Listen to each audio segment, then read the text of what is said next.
All right, so we are solving another rational problem where we're going to use multiplication. So we are trying to find the product of 1/3 times negative 2.75. We want to write it in its simplest form.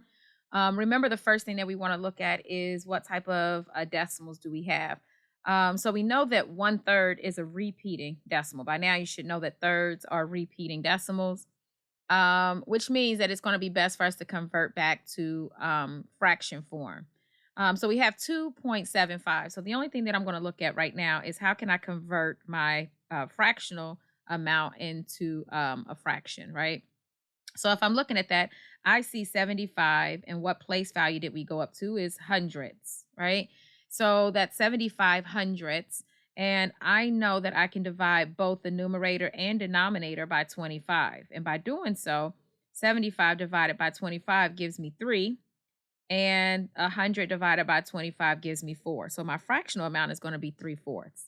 So if I rewrite this problem, I should have 1/3 times negative 2 and 3/4. Okay. So now what we need to do is let's convert our mixed number into an improper fraction.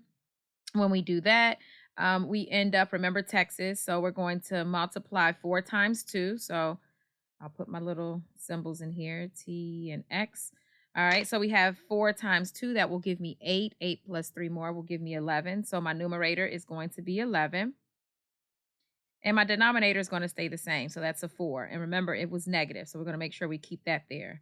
So, and then I'm going to write over here 1/3. Now, what we need to do is just multiply across. But before we do that, let's look and see if we have any common factors that we could divide out. I don't see anything with the 1 and the 4, and I don't see anything with the 11 or the 3. So we are in it at our simplest form. So now we just need to just multiply it across. So 1 times 11 gives me 11. 3 times 4 gives me 12. So that's 11/12, right? And now look at your signs. We had a positive and we had a negative. So a positive times a negative is going to be a negative. So your answer is going to be 11/12. Now, I also want to show you how to do it with the calculator. So I'm teaching you how to do it on paper, but always know that you can use a calculator. But sometimes calculators make a mistake, or sometimes we punch in the wrong thing and we get the wrong answer. So I just want you to understand how to solve it manually. But to plug it into the calculator, we're going to plug in 1 ABC 3, and then we can hit the multiplication button, which lets me know we're multiplying by 2.75, and this is negative. So make sure you hit this. And it is going to convert it. And look, we see that it's a repeating number, right? But we wanted it in its simplest form.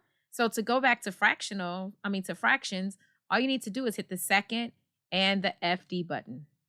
And you see the same thing that we have here, negative 11/12. So that is how you would do it on your calculator.